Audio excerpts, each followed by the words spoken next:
plastic cup with the Right?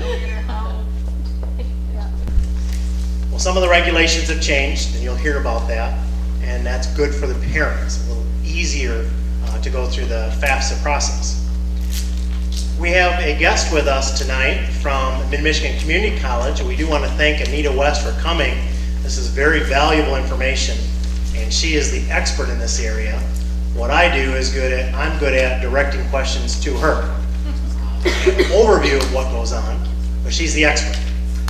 I would like to share with you a website that I put together last year. This is valuable for parents and students to get used to utilizing. It's onwardshepherd.weebly.com. And when you go to the website and you go over to the senior page, there's some valuable links all in one location that's really makes it a lot easier for students to navigate to places they need to go to. And it includes all kinds of information about colleges. It has a link to the FAFSA website. There's a link to applications to Central and Mid-Michigan Community College, and also electronic transcripts. Your son or daughter should already have an account. I've worked with some of those students. Ms. Gauthier's worked with them. If they have not been successful in putting together an account, have them come visit us. I'll have them stand right in my office and they'll fill it out right there online, and then they can submit their transcript to any college they desire, and it'll be there electronically. Another valuable site, especially for those who have done pretty well academically throughout their high school career, is the scholarship link. It's a little bit early in the process for local scholarships, but they will be coming around about February. And you're going to want to get onto the site, link to the applications, and apply. One of the biggest challenges we have is to get our students to apply for the scholarships. It's insane. There are some scholarships we only get like 1 or 2 people apply for, and somebody from Shepherd is going to get it. It's just a matter of taking the time and completing the process. But when you click that senior scholarships link, it'll take you to all of the local ones. And you can click on the old applications and you can read descriptions of what it takes to get the scholarship. It also has a link to the Mount Pleasant Area Community Foundation. And that's where several of our scholarships are linked to. And you can see it's quite a long list right there. And if you click on those, it'll take you to a site. It'll tell you a little bit about the background of it and so forth. So I encourage you to take advantage of that. I do want to give a distinction. I hope I'm not stepping on your toes here. There are different types of scholarships. There's merit-based scholarships where when you apply to a college just based on your GPA, your SAT scores, you will qualify or not qualify. Then there's some need-based grants and scholarships based on your financial status. And then there's the local ones. The local ones are usually $500, $1,000, maybe up to $2,000, $3,000. But those are the ones that somebody in the graduating class will be awarded. So if there's only 2 people applying, one of those 2 is going to get it. So I really encourage you to take the time to do that. And if you have any question about the local scholarships, feel free to contact me. But at this time, we're going to turn things over to Anita West. She's going to tell you about the bigger picture with the FAFSA and college application and financial aid.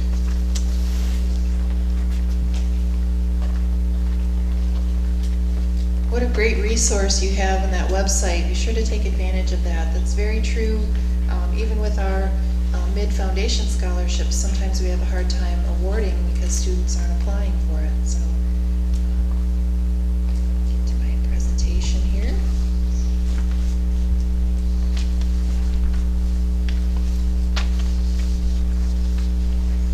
So, paying for college.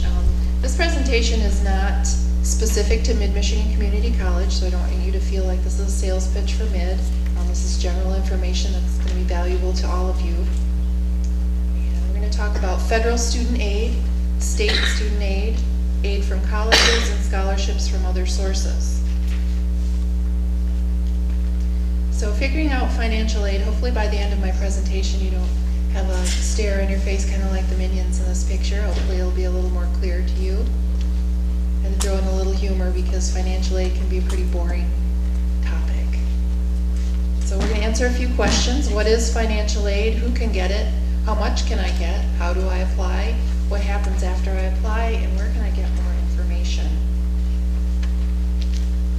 So what is financial aid? Financial aid is money to pay for college or career school, and it consists of grants, scholarships, work study, and federal and private student loans. I have a quick video to show you here about the financial aid process. Hopefully it works.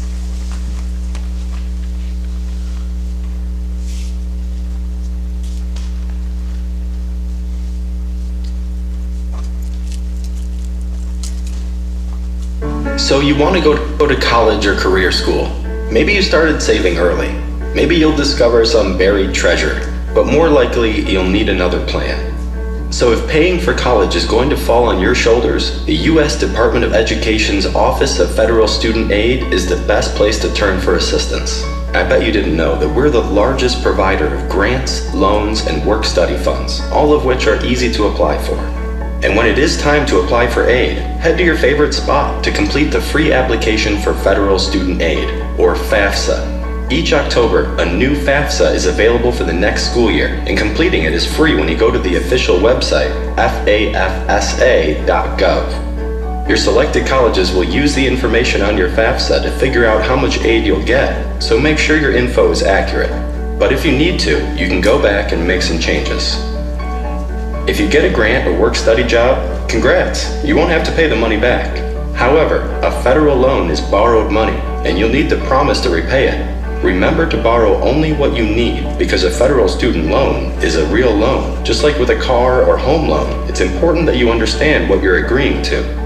Although college, financial aid, and the prospect of an instant noodle diet can be a little overwhelming, you'll be putting yourself on the path to success when you take the time to plan out your options and let the Office of Federal Student Aid help you along the way. If you have questions or need more information, please visit studentaid.gov.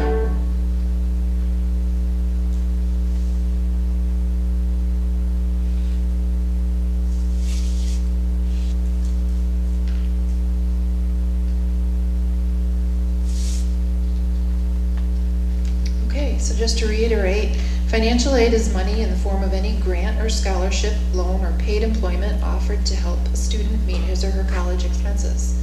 Such aid is usually provided by various sources such as federal and state agencies, colleges, high schools, foundations, and corporations. The amount of financial aid that a student receives is determined through federal, state, and institutional guidelines. Grants include the aid the student receives, like the video mentioned, that need not be repaid. Loans must be repaid. Interest rates and repayment terms vary by program. In employment, work-study employment is based on an hourly rate for work performed. So again, grants and scholarship and work-study do not have to be repaid, and they are referred to as gift aid. Work-study is money earned by the student at a job, most oftentimes on campus, but there are some off-campus positions as well that help the student pay for his or her educational expenses. And like Mr. Ross mentioned, scholarships are based on either academic merit and can be based on need, and they can also be geared towards a student's interests, hobbies, religion, ethnicity, and or financial need, like I mentioned.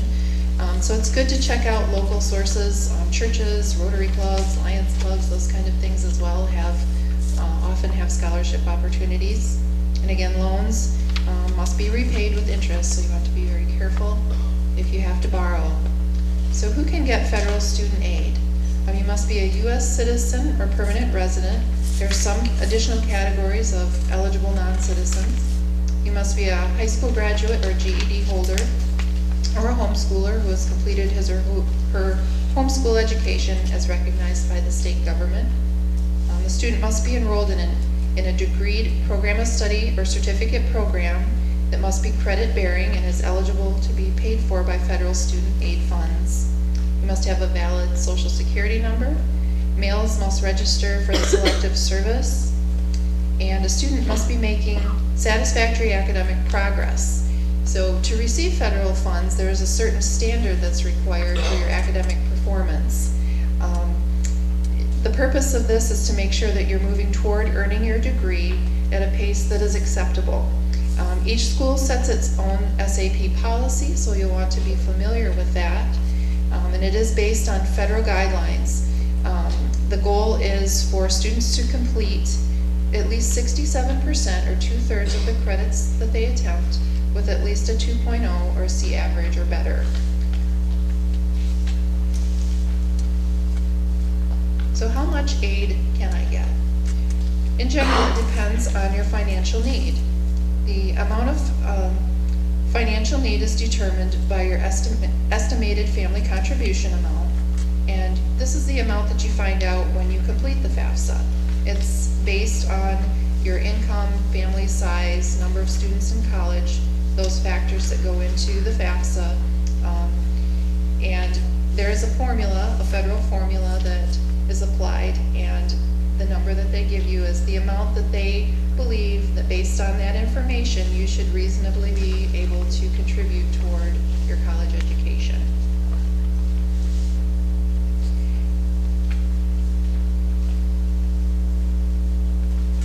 So how much federal student aid can I get? Your EFC again comes from the information that you report on the FAFSA. So the cost of attendance less your expected family contribution amount equals your financial need.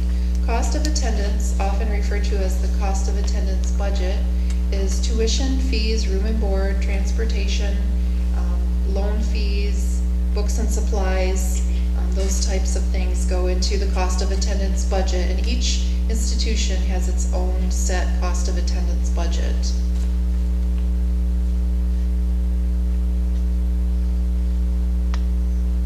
So how much federal aid can I get? And this is showing the maximum awards on this slide, and these are just that, maximum awards. There's no guarantee that a student will receive the maximum award from any program. Not all schools participate in all of these programs, and a student must have a significant level of financial need in order to receive the maximum grant awards. So for example, during the 2017-18 academic year, the Pell Grant amount maximum is $5,920. The Teach Grant is $4,000, and that grant has some stipulations that if not followed carefully will turn that grant actually into a loan. The Federal Stafford loan for a first-year student, the most you can borrow is $5,500. And then there is also, depending on the institution you attend, amounts vary by college, with a maximum up to $4,000 for the Federal Supplemental Educational Opportunity Grant. Work study depends on the funds available at a particular school. And then there's also an option for parents to take out a loan. It's called a PLUS loan. And again, it would be the cost of attendance budget less any other aid that the student receives equals the need, so you couldn't borrow more than the overall cost of attendance. So the parent could borrow up to the maximum amount of the cost of attendance to make up any gap if they needed to. There are a few different state of Michigan programs. The Michigan Competitive Scholarship, and the amount for this current academic year is $636 at a public college or university, $1,830 at an independent or private college or university. They haven't published the 17-18 amounts yet. Same with the Michigan Tuition Grant. That's up to $1,830 per year at an independent or private college or university. There's also the Tuition Incentive Program, up to 24 semester credits per academic year, and students who are eligible for TIP would have received notification will receive notification during their senior year of high school. And the TIP program is now mainly done online. It used to be all paper. The state has moved everything to an online system, and students can actually look up their TIP eligibility, see how much they've used and how much they have left. It's really a good thing. Also, Indian tuition waiver.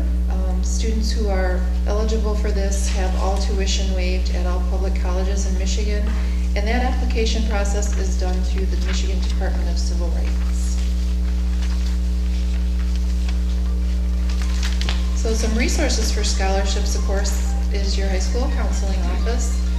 If you've already decided which college you're attending, you'll want to check with the admissions office or scour their website to see where their scholarship application may be. Again, community organizations. And I've put a couple of websites here, and I also included it on the list of websites, that handout that you received, FastWeb and Scholarship Experts. If you go to these sites, just be prepared to get a lot of email from them. They'll send you a ton every day of different things. So if you can weed through it, fine. If you have the time to do that, it's probably worth it. Just remember, you should never have to pay to complete a scholarship application to apply for a scholarship. There should never be any fees involved for scholarship applications. If you get to that point, you see that, it's more than likely a scam, so don't fall for that. So how do I apply for aid? The first step is to go to fafsa.gov. Don't go to fafsa.com, they'll try to charge you. And how many of you have already completed your FAFSA for 2017-18? And how many of you have ever done a FAFSA before for your older students? Okay. So in a moment we'll talk about some changes that are good changes. You want to file early for optimum consideration for state aid. I don't see the state moving up their deadlines for awarding. Typically that's the 1st of March, so we would always encourage students to have your FAFSA in no later than about February 20th for consideration for state awards. We don't see them changing that March 1st deadline. So obviously the earlier the better. And for college aid, school-specific aid, you'll want to check the college website, contact the financial aid office at the schools that you're considering. So the first step is to get an FSA ID. You would go to fsaid.ed.gov. There's also a link to do this when you start the FAFSA if you don't actually go to this site first. Both the parent and the student need their own FSA ID and password. It's really important to write down and keep in a safe place your FSA login information. You're going to create an FSA ID, a password. There will be a unique email address associated with your FSA ID and password. It cannot be the same email address for the parent and the student. It has to be different. You're going to have some security questions, and there is even a couple of security questions that you're going to make up for yourself. So you'll want to be sure to write all of this down. In the event that you ever forget your FSA ID, you'll need those things. And the last little piece of that is they ask you to think of an important date. That date can't be your birthday. So it's just a level of security so that in the event that you forget your ID or password, you have a means to retrieve it. So it's important that you write that down and keep it in a safe place.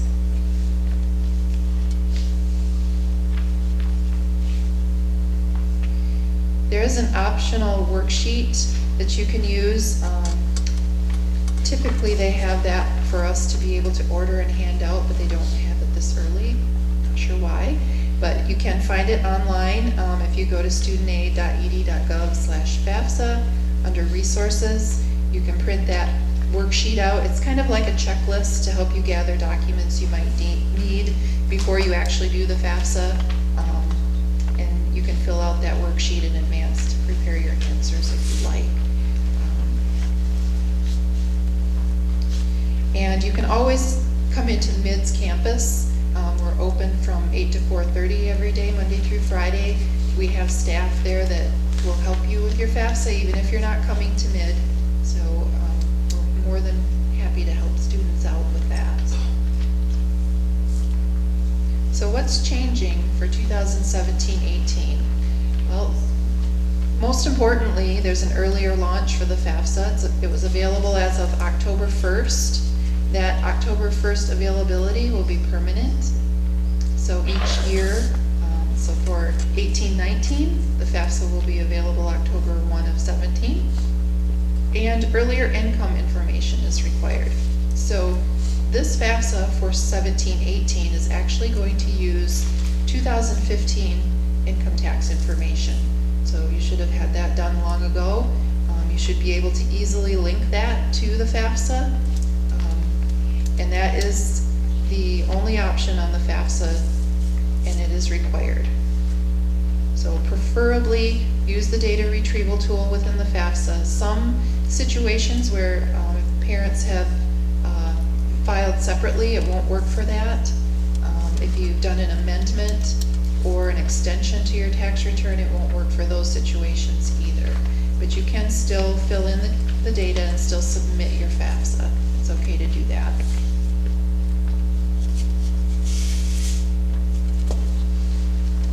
So this is what the FAFSA homepage looks like. You're going to click Start here and follow along, answering all the questions that apply. It's been very simplified. It used to take on average about an hour to complete. Now it takes about 25 minutes. And again, I mentioned the IRS data retrieval tool within the FAFSA. That is really the best way to get your tax information into the FAFSA. It makes verification, which I'll talk about in just a moment, very easy on everyone. It's good about prompting you along the way, and there are also different points in the FAFSA where if you have a question, there's a help box that you can retrieve. And be sure to complete it all the way to the end and include the signatures and click on Submit. We have a lot of students that get to the end and don't actually submit it, so remember to submit it. So what happens next? You'll want to watch for response via email or by mail if you choose that option. You will get a student aid report, either emailed or mailed to you. We want to look that over and correct any mistakes that you find as soon as possible. And you'll also want to watch for emails or letters from the schools you are considering. On the FAFSA, there's a place for you to enter what's called a school code for the colleges that you're considering. You can enter up to 10. The first one that you list, just so that you're aware, is where information will get sent on the state of Michigan aid. So try to list the one that you're fairly certain of first and then go from there. If any of the schools ask you for additional paperwork regarding your financial aid, you want to meet their deadlines so that you don't miss out on any aid. You'll want to pay attention to your email. That is how most colleges are going to communicate with you. We're trying to experiment with texting. I know at Mid we're trying. It's a challenge. I know a lot of other schools are trying, probably have a little better technology than we do, but be sure to pay attention to that communication. So what happens next? Each school will tell you how much aid you may get at that school. And once you decide which school to attend, you want to obviously keep in touch with their financial aid office, find out when and how you will get your aid. I just want to point out that affordability is not the most important factor in choosing a school. Ideally, you should find the school that best suits your educational and training needs, as well as fitting your personality. If two or more schools are tied, then cost could be a determining factor. Obviously, this is a best case scenario. We understand that many students simply have no choice but to attend the most affordable school. However, we try to remind students that many relatively expensive schools have enough funds available to help out students with great financial need. So therefore, a school with a tuition of $20,000 might end up being more affordable due to the amount of financial aid it provides a student than a school of $8,000. In other words, students should go ahead and apply at any schools where they truly believe that it's a good match for them, and then figure out the financial aspects later. So you've been selected for verification. What does this mean? The government randomly selects about 30% of students' FAFSAs for colleges to do a process called verification. And what that means is we're just looking at the information on the FAFSA and making sure that it's accurate and correct. When you're contacted by your college that you've applied to, again, they will more than likely be contacting you via email. We still do occasional paper letters, but most schools don't. so be mindful of that. You'll need to provide your college's financial aid office with more information, more than likely. And information varies greatly from student to student and college to college, including, it could include things such as worksheets, logging back into the FAFSA to make corrections, or providing a tax return transcript.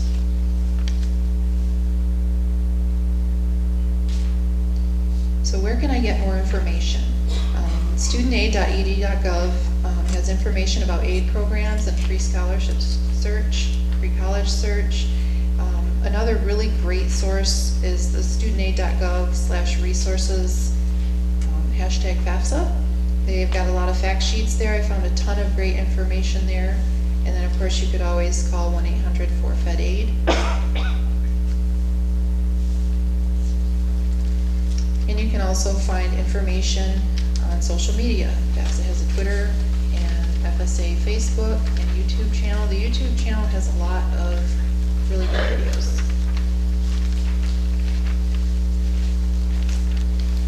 There's also a workshop called College Goal Sunday, which is actually on Thursday, November 10th, tomorrow, from 5 to 7 at Delta. And if you go to mycollegegoal.org, there may be additional dates and locations, but at the time that I had done this presentation, prepared this presentation, this was the only one close by that was listed. 5 to 7 p.m. if you need some assistance with completing your FAFSA. So what to bring? Student and parent, social numbers, driver's license, federal tax return information from 2015. And again, mycollegegoal.org. Find out a little more information there. So some helpful tips, common errors, a word about SAP and loan debt. Remember, you and your parents will both need the FSA ID. You want to have your social numbers handy, driver's license, tax return information. One of the most common errors that we see, a couple things, transposing numbers on social numbers. Make sure that you double check all of that information, that it's correct, and birth date as well. We see errors with typing in wrong numbers, and that really causes a lot of headache with your FAFSA if you type those numbers in wrong. It's very difficult to fix. Another error that we see, putting the last name in the first name box and the first name in the last name box. Just be really careful again as you're reading through there, making sure you're putting the correct information in the correct places. Failing to click submit at the end of the FAFSA, believe it or not. You say, well, I did my FAFSA 2 weeks ago, how come you don't have it? And we look and we don't even see it on the government side of the world. So they log in and they saved it, but they never actually clicked submit. And not signing the FAFSA. There is an option to submit the FAFSA without signing it, and that can cause some issues as well. So preferably go through that process of creating your FSA ID and password so that you can sign the FAFSA with your FSA ID. Again, satisfactory academic progress, or SAP. Remember that in order to receive federal aid, you need to be meeting certain academic standards, so you'll want to be familiar with the standards at the institution that you choose to attend. And then remember, loan debt, that is a loan. You do have to pay it back with interest, and only borrow what you need to cover educational related costs. We have a great resource on our webpage. It's called Financial Aid TV. It's another place to get some questions answered. It is not specifically related to mid. Just has a lot of really good general information. Try to get there for you and show you that resource.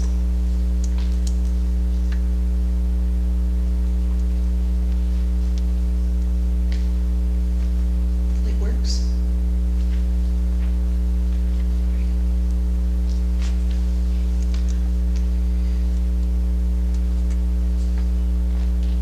Just a few short video clips. It's organized by future and current students, parents, alumni. So if you were to click on what does a parent need to know about financial financial aid when sending a child to college. Just a short video. There's also a transcript of the video along the side, so if you get to a spot and you want to repeat it, you can just click on the hyperlink. You can click ask a question and send a message. It goes right to our financial aid office. And again, it doesn't matter if you're not a mid student, we're happy to help all students.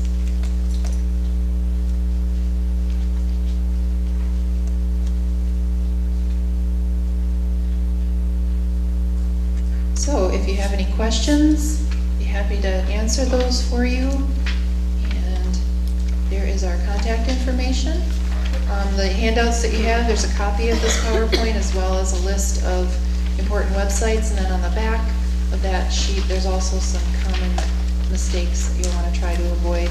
Some of that addresses doing a paper FAFSA, which I do not recommend. FAFSA on the web's much quicker and more efficient.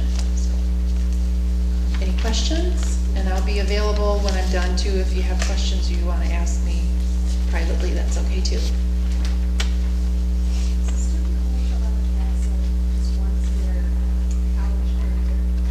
She's asked, does a student fill out a FAFSA just once in their college career? They don't, they do it each year. So for each year that they're going to school, they'll fill out a new FAFSA for each academic year. Any other questions? So you said the loan part, so the FAFSA is gifted money? The FAFSA is necessary for Pell Grant and federal student loans. So if you're planning to borrow federal loans, you do have to have the FAFSA completed. There's a portion of the loan that can be subsidized, which means the government pays the interest while the student is in school. Once they drop below 6 credits or graduate, the interest starts ticking. They have a 6-month grace period before those payments begin.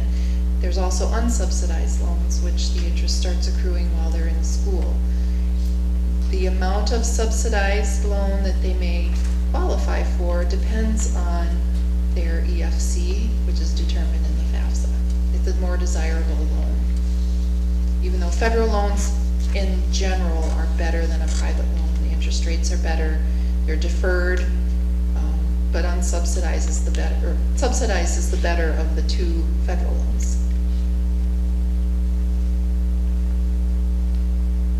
Any other questions?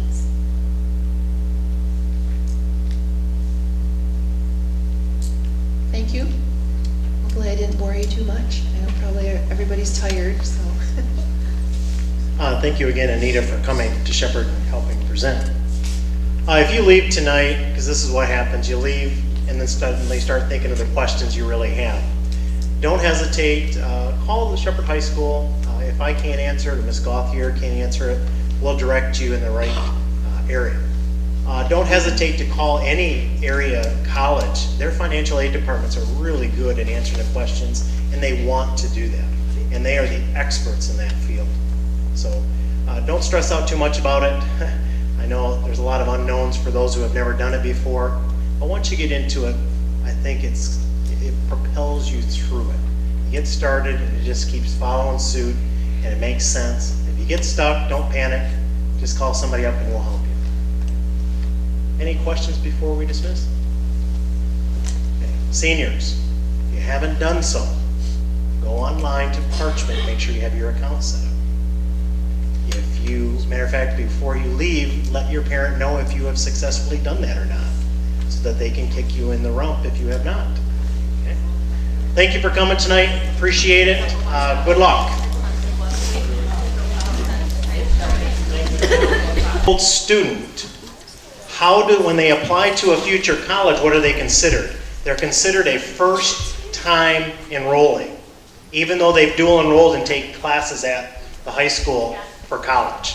They're still a first time enrollee. That's an excellent question. But if they're dual enrolled with MIDS now, They'll still be considered a first time freshman. and they still need to send all their information. Yes. That's a good question. And one thing I want to stress about dual enrollment, it is really important how well you do in those classes. Those are college credit classes. They will have a bearing in your satisfactory academic progress calculation if you're using federal aid. So make sure you do well in your dual enroll classes. Thank you for asking that. Would never- Yeah. And at Shepherd, we have so many students who do enroll. Questions like that are getting bigger and bigger and more important. So, if your student is struggling in a dual enrollment class, have them come talk to us. We'll find a way to get them help. The professors have been fantastic with providing extra help if the student seeks it out. The dilemma usually is getting the student to seek it out. So, anyway, thank you. Wow, that's a great question. I get that question a million times.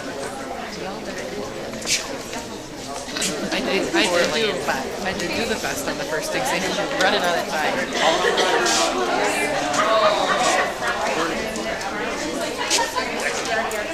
I wasn't.